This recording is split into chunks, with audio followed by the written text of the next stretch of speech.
Have you ever watched someone get treated like they didn't belong, while everyone else just looked away? What if the quietest person on the plane turned out to be the one with the most power in the room? This is the story of a flight no one expected, and the silence that shook an entire airline. Before we dive in, let us know. What time are you listening to this, and where are you? Drop a comment below. We'd love to hear from you. Ellison Marin had always liked arriving early. It gave him time to settle in, observe, and let the world move around him without needing to catch up. That morning, as he and Thelene entered Valair First Haven Lounge at Hartsfield-Jackson Atlanta International Airport, he moved with the same deliberate calm he always carried. They were greeted, in a manner of speaking. The young woman at the counter smiled, but not fully. Her eyes flicked to the screen, then back to them. Her voice was polite, trained, but her posture shifted just slightly when she scanned their boarding passes for first class. "Welcome," she said, sliding their passes back across the counter. "Help yourselves to coffee or tea." It wasn't anything she said. Not really. It was how the smile stopped at her mouth, how her hand lingered half a second too long over the passes, like she was double-checking something that didn't quite make sense. Ellison caught it. Thelene felt it too. They sat near the windows, a quiet corner where the sunlight slanted across his shoes. The lounge was softly lit, expensive in the quiet way things were when they didn't need to try. He watched the other passengers, a blur of navy suits, leather laptop bags, voices practiced in command. "I don't think they see people like us here very often," Thelene murmured, reaching for her tea. Her tone was light, almost amused. Ellison smiled, just barely. "It's all right," he said. "Let them wonder." He didn't need them to know who he was. He had co-founded Valair Pacific nearly 4 decades ago, helped take it from a regional carrier to one of the most respected international brands in the sky. But he'd stepped away 5 years ago. No press conference, no public farewell. Just a quiet exit, like he preferred. Now, at 72, the only title he held was husband. Today wasn't about business. Today was about her. Their 50th wedding anniversary. A simple flight to New York, where their daughter had planned a quiet dinner. Nothing fancy. But it mattered. Every year mattered now. Thelene, ever elegant in her quiet way, had once taught second grade for 30 years. Her hair, silver and soft, was pulled back into a neat twist. She wore pearl earrings Ellison had given her on their 25th.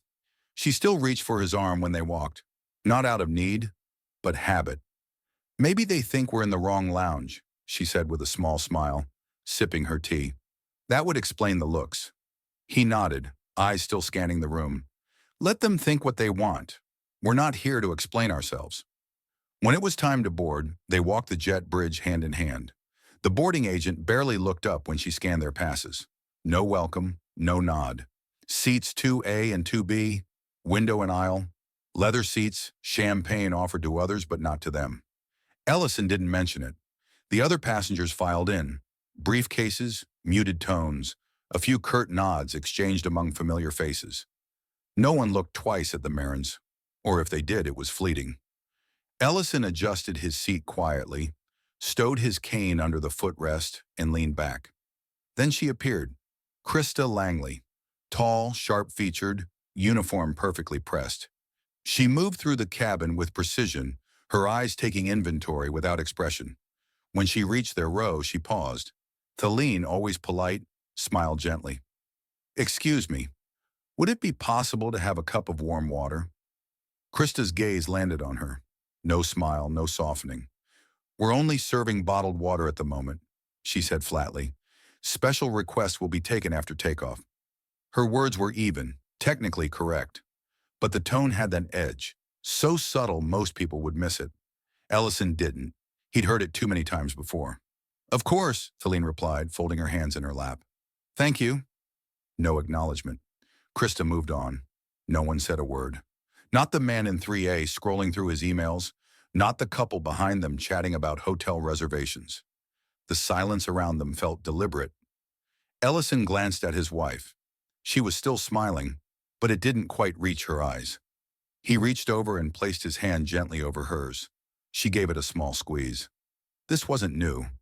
Not really. He'd been mistaken for a porter once, even in a tailored suit. He'd been asked years ago if he was with the entertainment when walking into a shareholder meeting. What stung wasn't the insult. It was the fact that it was dressed in politeness. He looked out the window as the plane taxied. Atlanta's skyline shimmered in the distance. And somewhere in his mind, a memory stirred. Another time, another moment, when he'd spoken up too quickly, let anger carry him into headlines and lawsuits. He'd promised himself he wouldn't go back to that. He would not raise his voice. He would not make a scene. Not today. Not on their day. Numjo toy jamatat kavi noijan, he thought to himself, words heavy in the quiet of his chest. Num ne, toi chon giu im lang. A man who once built an empire, now choosing silence in the face of quiet cruelty. But silence doesn't mean surrender. Not this time. The hum of the engines grew louder as the aircraft pushed off from the gate. Ellison stared out the oval window, watching the wing tremble gently as they turned onto the runway. The sunlight caught on the polished engine, glinting gold for a moment before slipping behind a veil of cloud. He remembered another flight, Atlanta, 1974. Back then, the terminals were smaller, the air heavier with cigarette smoke and judgment. He'd worn his best suit, brown with a modest pinstripe, and carried a leather briefcase that still smelled like new. A gate agent had looked him over, glanced at his ticket, and said simply, "This section's full, sir. We can offer you a seat further back." He'd argued at first, then he'd raised his voice. The moment escalated quickly. By the end of it, he'd missed his flight, lost a client, and gained a reputation that followed him for years. Aggressive, difficult, a liability. That day changed him, not because of the insult, but because of how easily the system made him the problem. Now, decades later, seated in first class on a plane he helped put in the sky, Ellison Marin didn't argue. He didn't even speak. But the silence inside him wasn't still. It was sharp, measured. Old wounds never quite scarred over. He glanced across the aisle at Theline. She had opened a magazine but wasn't really reading it. Her fingers brushed the edge of the page, her eyes unfocused. She'd been with him that day in '74 too. Much younger then, still new to the sting of quiet exclusion. She turned to him, her voice a whisper. "This time, we're not quiet because we're afraid. We're quiet because we've grown." He nodded slowly, letting her words settle into him. There was truth in that. Her tone wasn't meant to soothe, it was meant to remind. Silence could be passive, but it could also be strategic. He looked ahead again, watching the drink service begin. 2 rows in front of them, a young white man in a crisp navy blazer leaned into the aisle and asked for orange juice, warm if possible. The flight attendant, a different one from Krista, smiled and returned moments later with exactly that. Ellison didn't flinch. He just watched. When the cart reached their row, the same attendant barely made eye contact. She passed them water without asking if they wanted anything more. Theline said thank you anyway. Ellison simply nodded. The difference was subtle, but not invisible. "Did you notice that?" Theline asked once the attendant had moved on. "I did. And it's not the juice," Ellison said. "It's what they assume we're entitled to. The way the others were offered options, while they were given only what was standard. It was the kind of slight that didn't show up in a report, the kind that wasn't loud enough to call out, but it cut just the same." He reached for his phone, partly out of habit. As he checked his emails, one subject line caught his eye. Valair Board Internal. Final reminder, Clause 6.3, authorization expires this quarter. He paused. Clause 6.3. He hadn't thought about that in years. It was a policy he'd helped write, back when he was still at the helm, created as a safeguard for cases of ethical breach or systemic failure. It granted him, as a founding partner, a special override to call for internal review or immediate action in extraordinary circumstances. He'd never used it, not once. Not because it wasn't needed, but because he'd hoped the system would evolve on its own. Now looking around this polished, sterile cabin filled with microaggressions wrapped in protocol, he wasn't so sure anymore. Theline leaned over slightly, watching his face. "You still have that authority?" she asked gently. He nodded. "And you're thinking about using it?" He hesitated. I'm thinking, if I don't, what does that say to the ones who come after? She took his hand again. You built this place, El, but you don't owe it silence. Not if silence means leaving things broken. He let out a long breath. The seat creaked quietly under his shoulder as he leaned back. It wasn't just about the water, or the orange juice, or the refusal to offer warmth in a place that advertised luxury. It was about dignity, and the quiet ways it was given or denied. He looked once more at the email, then closed the phone and slid it into his jacket pocket. If this is my last chance to fix something I helped build, he thought, maybe silence isn't enough. The hum of the engines steadied as the plane leveled out. The cabin lights dimmed just enough to soften the room, making the polished brass and smooth leather feel more like a curated exhibit than a place for people to sit and breathe. Ellison Marin sat with his hands resting on his thighs, fingers curled just slightly as if trying not to form fists. Most of the first-class passengers were already tucking into their breakfast trays. The clatter of cutlery and the soft tearing of croissants filled the air around him, but at row 2A and 2B, there was no such sound. Nothing arrived. Ellison glanced up at the service button overhead, then at his wife. She didn't look surprised. Neither did he. He pressed the button. A moment passed. Then Krista Langley arrived with that tight-lipped corporate smile that never quite touched her eyes. Apologies, she said, voice sharp under the polish. Looks like your meals weren't confirmed in the system. I'll see if there's anything left once we finish with the other passengers. Ellison didn't move. His gaze held steady. Krista continued. First-class guests usually pre-select their meals online. Helps us avoid situations like this. Then she walked away without waiting for a response. Across the aisle, a couple looked over briefly, then quickly turned back to their food. A man in 4C shifted in his seat, adjusting his tie. No one said anything. The silence weighed more than any words. Ellison exhaled through his nose. Not in frustration. He'd learned how to sit with things that stung. But something in the air had changed. This wasn't just about a meal anymore. It was about message, intent. A quiet way of saying, you're not supposed to be here. Thelene turned toward him, her voice barely more than a breath. It's okay, she said. When we get home, I'll make your favorite. Salmon croquettes, real grits, and that apple cider you like. He looked at her, then, really looked. She was trying to keep the moment theirs. He loved her for that, but something inside him shifted. This wasn't about hunger. It was about dignity. Krista moved through the aisle again, greeting other passengers, asking if everything was to their liking. When she reached their row, she didn't look at them. Her tray passed within inches of Ellison's shoulder. He turned his head and met her face. She paused. For a moment, their eyes locked. No hostility, no raised voices. But everything unsaid was there between them. She turned away, and that was when something unexpected happened. From the opposite aisle, a young man, mid-30s, sharp suit, tablet on his lap, leaned toward a different flight attendant. Excuse me, he said quietly, gesturing toward Ellison and Thelene. I think there might have been a mix-up with their meal. I'm happy to give them mine if that helps. Before the attendant could reply, Krista's voice cut across the cabin, louder than needed. That won't be necessary, she said firmly.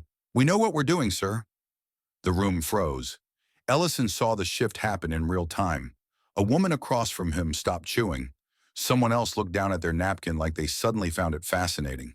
The young man who'd spoken up, Connor, according to the tag on his briefcase, leaned back slowly in his seat, clearly taken aback. It wasn't just what she said, it was how she said it. The tone that carried judgment, like he'd committed some breach of etiquette by caring. Ellison sat still. He didn't stand up. He didn't speak. But he reached into the inner pocket of his coat and pulled out a small, worn notebook. He opened it, flipped past a few pages filled with dates and thoughts, and wrote something down in steady script. Then he closed it. Somewhere above them, one of the cabin's surveillance cameras, the ones meant to monitor passenger behavior for safety, had caught the entire exchange. The dismissive stare, the clipped tone, and Krista's expression as she turned her back on the elderly couple she'd chosen to ignore. She didn't notice the camera. Most people didn't. Ellison sat back in his chair, his hand resting loosely over the notebook. He looked out the window again. The clouds stretched in layers beneath them like soft, silent witnesses. He wasn't angry, not yet, but he was awake now, wide awake. And for the first time in a long time, he felt the weight of his silence. Not as a shield, but as a decision. The cabin lights dimmed for the second time, signaling quiet hours. Most passengers had reclined their seats, some pulling blankets over their laps, others watching movies with the volume low in their earbuds. The quiet hum of the engines settled into a steady rhythm. Background noise that should have been calming. Ellison Marin sat upright, his tray table still folded, his hands resting on the closed notebook on his lap. He hadn't spoken for a while. Not since the meal that never came. Not since Krista's icy tone cut through the cabin louder than her voice had any right to. He opened the notebook again. The leather cover had softened over time, the edges worn smooth from decades of use. He flipped to the first page and read the fading inscription. Ellison Marin, Clause 6.3 Authorization. Effective. June 22nd, 2004. His gaze lingered there. That clause had been drafted during one of the company's darkest hours, after a discrimination lawsuit nearly brought Valère to its knees. Ellison, then Chief Operating Officer, had pushed for more than just a PR response. He insisted on a structural tool, something real. Clause 6.3 granted an executive-level override, allowing a founding partner to initiate emergency internal review, without board approval, when core values were violated in practice. It was radical at the time, but Valère had adopted it, and then he'd never used it, not once. He had hoped it would never be needed, or maybe he had hoped someone else would step in before it ever got that far. Theline shifted beside him, glancing up from the book she hadn't turned a page in for 20 minutes. "You still remember the wording?" she asked softly. Ellison nodded. "Every line." She closed her book. Her eyes weren't tired. They were focused now, serious in a way he hadn't seen in years. "You know what you have to do," she said. "Not for me, not for this flight, but for the people who'll sit in these seats after we're gone." He let her words sit between them. They didn't need further explanation. This wasn't just about Krista anymore. It was about the others, the ones who kept their heads down, the ones who swallowed the quiet insults because they feared worse if they spoke, the ones who had no Clause 6.3 to lean on. Ellison reached into his pocket and took out his phone. His thumb hovered over the Valère internal app. A security prompt appeared, biometric scan required. He hesitated, because once he activated that clause, everything would change. Krista wouldn't just lose her job, her name would be flagged in industry compliance databases. A full review of training procedures would be launched. Managers would be scrutinized. Department heads called in. It wouldn't just ripple, it would crash. And Ellison had spent a lifetime avoiding unnecessary wreckage. A part of him, deep down, still wondered if it was too much. That was when a thud interrupted his thoughts. A middle-aged man a few rows back had been struggling to pull his carry-on from the overhead bin. It slipped from his hand and hit the carpet with a soft thump, scattering a few papers. Before Ellison could react, Theline had already leaned forward, picking up a sheaf of documents and tucking them back into the leather folder. She handed them over with a smile. "Here you go," she said, voice warm. The man took them, clearly embarrassed. "Thank you, ma'am. And I just want to say—" He stopped, looked at both of them for a moment. "I saw what happened earlier. That wasn't right. Nobody should be treated like that. I just wanted to say it out loud." Then he gave a small nod and returned to his seat.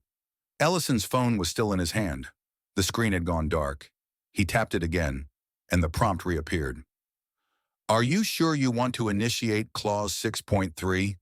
This action cannot be undone." He didn't press it. Not yet. But his posture changed. His back straightened just a bit more. His grip around the phone firmed. Because that man, the stranger who had stopped to speak, even quietly, was proof. Proof that someone was watching, someone noticed, and maybe someone else would speak up next time. But not if Ellison stayed silent now. He turned to Theline. "It's not just about Krista," he said. "It's about the people watching her, deciding what they can get away with next." She nodded once. Ellison didn't activate the clause yet, but he stared at the button long enough to know he would. The moment just needed to come. And it would. At Valair Pacific's headquarters in Manhattan, the early evening buzz was just settling in. Most of the senior staff had left for the day, and the sleek glass offices were quiet. Jordan Cray, Vice President of Corporate Ethics, stayed behind, going over internal compliance reports on his screen. It was a habit, one he'd developed years ago, back when he was still learning under Ellison Marin. He leaned back in his chair, sipping lukewarm coffee, when a system alert pinged softly at the corner of his screen. Clause 6.3, Emergency Access Activated Device, Mobile User, Marin.e Flight 778, ATL to JFK. Jordan froze. It had been 5 years since Ellison stepped away. He hadn't heard from the man in over a year. The clause was never used, never even touched. It wasn't meant to be. It existed as a last resort safeguard, buried in the company's internal architecture like a fire alarm behind glass. But tonight, it had been triggered. Jordan sat up straighter, rereading the alert. He tapped into the security protocol dashboard. The system confirmed. Ellison was logged in, the access verified through biometric ID. The window to respond, 3 hours and 20 minutes. His heart pounded once, low and heavy. He picked up his phone. "Camille," he said to his assistant, "I need everyone from senior compliance and in-flight operations on a secure line. Now tell them this isn't a drill, and track down Flight 778. We're about to get pulled into something, and I think we're already late." Meanwhile, aboard Flight 778, the atmosphere remained deceptively calm. The lights stayed dim. Soft music played overhead. Passengers flipped through magazines or dozed beneath blankets. But in row 2, Theline was adjusting the strap of her handbag under her seat when Krista Langley passed by and brushed against it, hard enough to knock it sideways. Krista didn't pause, didn't apologize, just kept walking. Theline pulled her hand back, quietly straightening the bag. Her eyes met Ellison's briefly. No words passed between them. Then Ellison reached for his phone. His fingers moved steadily, without rush.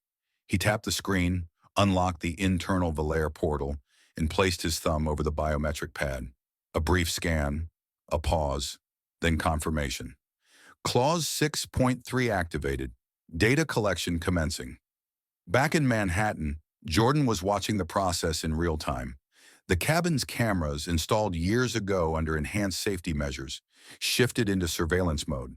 The algorithm began analyzing behavior, tone, and response patterns. Footage rolled in. Krista handing out meals, skipping row 2 entirely. The exchange with Connor. The clipped way she brushed past the Marins. Her body language. Her dismissiveness. Then came the moment Jordan wasn't ready for. A quiet voice from Connor, caught by the cabin mic. "You sure nothing's wrong with how they've been treated?" And Krista's answer, loud enough to carry 2 rows. "People like that don't usually fly up here. I know the type." Jordan blinked. He leaned closer to the screen, rewinding the footage, then watching it again.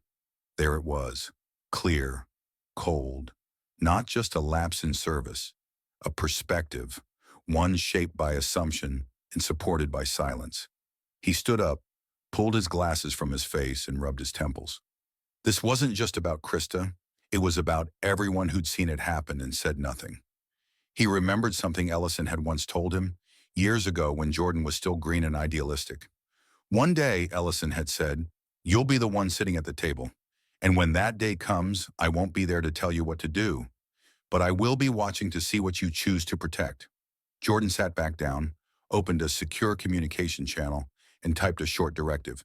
"Initiate Phase 1, Emergency Ethics Review, Subject Flight 778, Trigger, Clause 6.3, Activation, Lead Reviewer, Cray." A soft chime sounded on Ellison's phone. He glanced at the notification. Executive response engaged. Compliance review in motion. The plane had begun its slow descent toward New York.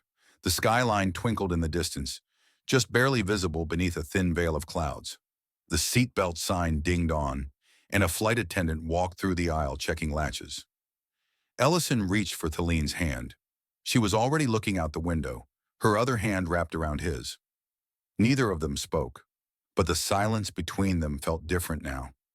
Less like waiting, more like resolution. They didn't need to raise their voices, Not when the system had finally begun to listen. The moment the plane touched down at JFK, the cabin stirred to life.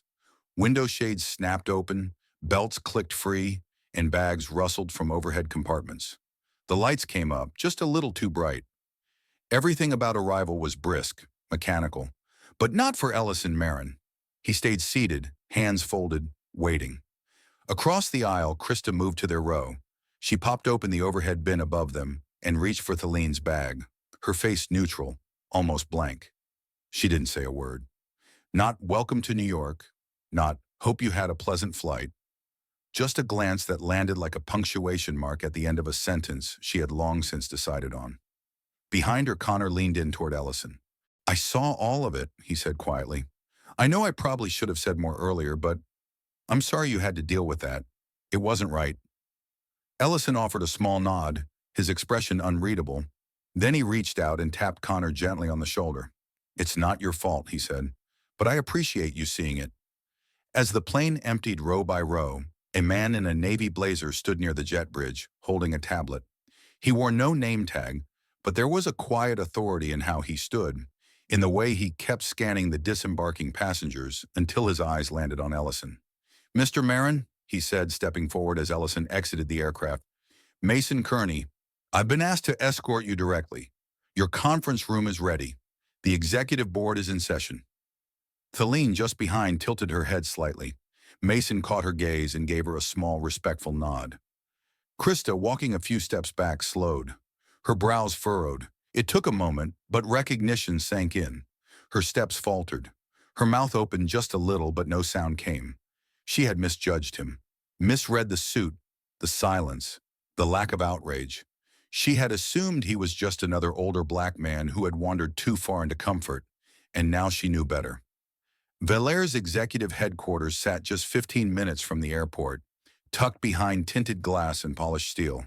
The meeting room had already been prepared, blinds drawn tight, monitors powered on. A single screen displayed, Clause 6.3, Activation, Emergency Ethics Review. Jordan Cray stood at the front, no tie, sleeves rolled halfway. He greeted Ellison with a firm nod. "Glad you came," he said. "We've reviewed everything. Surveillance footage, audio, the timing of your login. We're ready." Ellison took his seat at the end of the table, a place he hadn't sat in for half a decade, but it still felt familiar. Jordan tapped the screen, and a short video played. 2 minutes, no music, just scenes from the flight. Krista's curt reply, her dismissive glance, her reaction to Connor's offer, and then the line, the one that sealed everything. "I know the type." When the screen faded to black, silence took over. No one spoke. The weight of it was different from the hush on the plane. This silence was heavy with realization. Ellison finally stood. "I'm not here to ask for an apology," he said, voice calm. "And I'm not asking that she be fired because she served poorly. People make mistakes, but this wasn't a mistake." He paused, letting the words settle. "This was a culture," he continued, "one that lets behavior like that grow in quiet corners. I'm invoking Clause 6.3 not to punish a person, but to change the space that allowed her to believe she could act like that without consequence." Jordan folded his arms. "You want the clause applied to our entire internal system?" Ellison nodded. "Top to bottom. I want new training protocols, new accountability pathways, and an actual mechanism for response. Not just theory, something real." Jordan turned to the board. "We can do it," he said, "but it'll mean owning up to a lot more than this one incident." Ellison didn't blink. "Then it's time we owned it." Later that afternoon, Krista was called into a side room. The HR director sat across from her, unreadable. Jordan observed from the corner. Quiet. Krista tried. She cited fatigue, a stressful week, miscommunication. But the footage didn't lie. "You didn't just fail one passenger," the HR director said. "You violated the foundation this company was built on. And that passenger wasn't just anyone. He was one of the hands that built it." Krista's shoulders sagged. There was no more defending it. By the time Ellison stepped out of the building, the sun had started to dip behind the skyline. The Valair logo glowed faintly on the glass as he paused outside the revolving door. He looked up at the name, the company he helped build, brick by quiet brick, from a time when men like him weren't invited to lead. He didn't smile. He didn't need to. He just whispered under his breath, "Now I can go home." Krista Langley sat alone in the small conference room near the HR wing, her hands folded tightly in her lap. The glass walls offered no sense of privacy, only transparency. Her blazer, usually crisp and composed, suddenly felt stiff and restrictive. For the first time since she joined Valère, she didn't feel in control. Across the table sat two members of the Internal Ethics Committee. No one raised their voice. No one needed to. The monitor flickered on. First came the footage, silent but clear. Her back turned, her expression as she dismissed the elderly couple in row 2. Her lips curling slightly as she brushed past them. The clip where she smirked at Connor's concern. And then, the sentence, "People like that don't usually fly up here. I know the type." The words sounded colder on tape than they had in her memory. Krista's face tightened. Her throat moved as if she meant to speak, to explain. But the committee member leaned forward gently. "Miss Langley, do you understand the weight of what you said?" She nodded slowly. Her voice, when it came, was quiet. "Yes." Outside, Jordan waited. He didn't need to go in. He already knew. When the committee emerged, he looked up. "She's been terminated, effective immediately," one of them said. "But there's more. We're flagging old incident reports. There's a pattern, a history," Jordan nodded. "Then we handle all of it." Word spread quickly, as it tends to in any system that's been holding its breath. Connor, still shaken by what he'd seen, sat at a coffee shop near the terminal and wrote a post. It wasn't angry. It wasn't dramatic. Just honest. "I watched a couple in their 70s get treated like they didn't belong," he wrote. "They didn't shout. They didn't complain. They just sat there, holding hands while everyone else looked away. But when we landed, the air changed. People were waiting. And suddenly, the company changed too." The post went viral in hours. Thousands of shares, hundreds of comments, many from people who had their own stories of being quietly pushed aside, talked over, or treated as less than. That evening, in a modest hotel in Manhattan, Ellison Marin sat by the window, reading email after email. Most were short. Some just said thank you. Others told longer stories, former employees who had once spoken up and been ignored. Mid-level managers who had seen this kind of thing happen too many times and felt powerless. He didn't answer most of them. He just read, nodded, and occasionally passed one to Theline, who sat nearby with a cup of tea, her feet tucked beneath her like she always did when she was relaxed. She looked at him over the rim of her mug. "You didn't just press a button, Elle. You gave people permission." Ellison smiled softly. "I gave them backup. They already knew what was wrong. They just needed someone to stand behind them." A ping came through. Jordan had sent a draft of a new internal document, titled plainly, "Valère Commitment to Dignity and Equal Service." The language was clear. Every employee would be required to sign, not just about following protocol, but about recognizing people, respecting them, listening when something felt wrong. Ellison read it through. He didn't change a word. At JFK 1 week later, a mandatory training session began in a quiet terminal room. The room was filled, not just with new hires, but senior staff, supervisors, even some regional directors. No one was exempt. On the screen at the front, just one sentence appeared in large, simple text. "Kindness is not an extra service. It's the foundation. No name, no branding, just the truth." Elsewhere, in a coffee shop a few blocks from the airport, Krista sat alone by the window. The world hadn't ended, but it had shifted beneath her feet. Her phone buzzed with news alerts.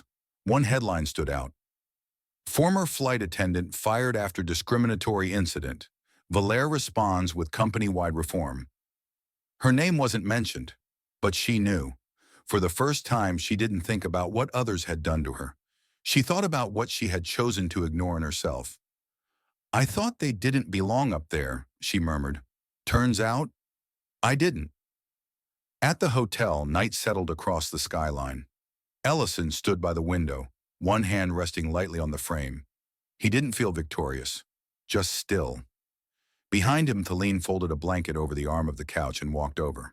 "Do you feel lighter?" she asked. He looked at her and shook his head. "Not yet, but I feel like we did the right thing." He turned back to the window. The city lights shimmered in the glass, a quiet glow. "One day," he whispered, "no one will have to do this anymore. That's the win I'm waiting for." It had been just over 4 weeks since the quiet storm rattled through Valère.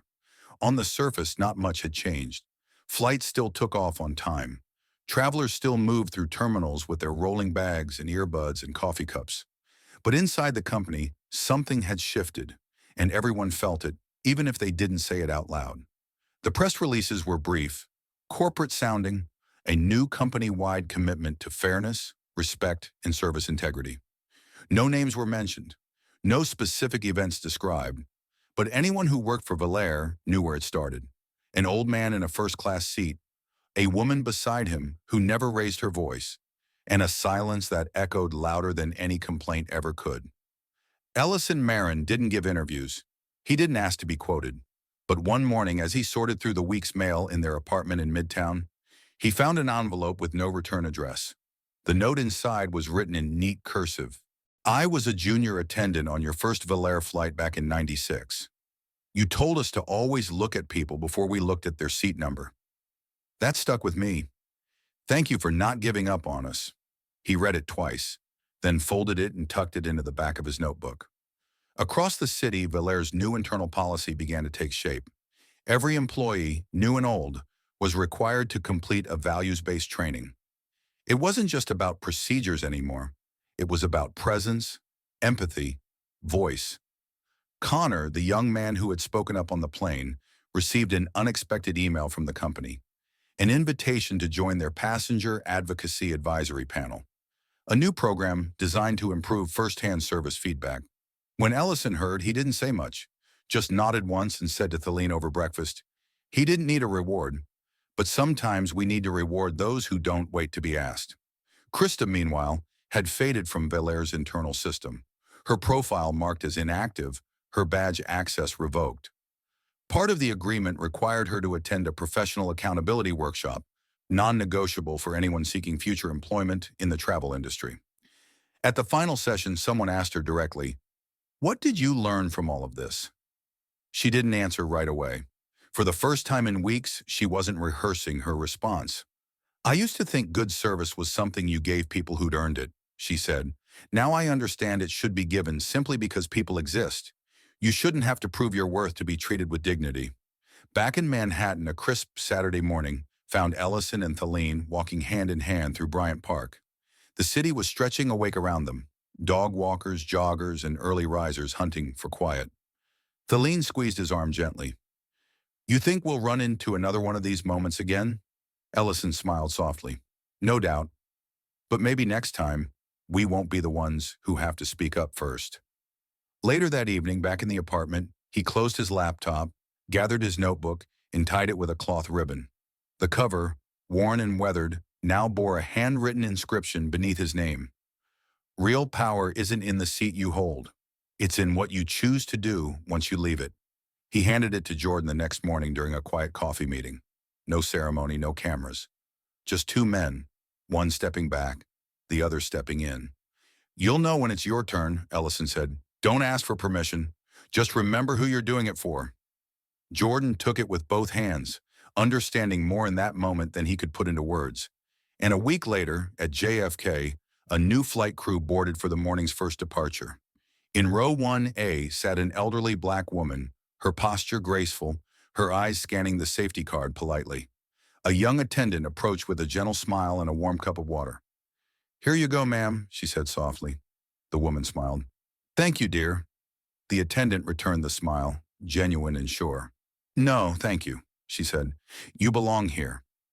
Outside, the plane began to taxi, lifting slowly into the sky.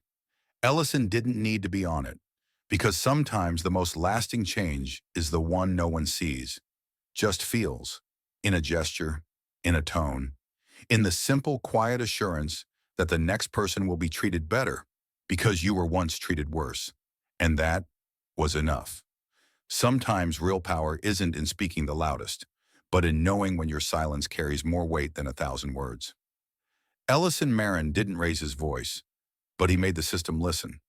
So here's the question.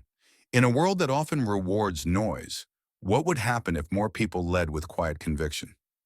If this story moved you, don't forget to subscribe for more true-to-life tales that reveal the power of kindness, courage, and doing what's right when no one else will.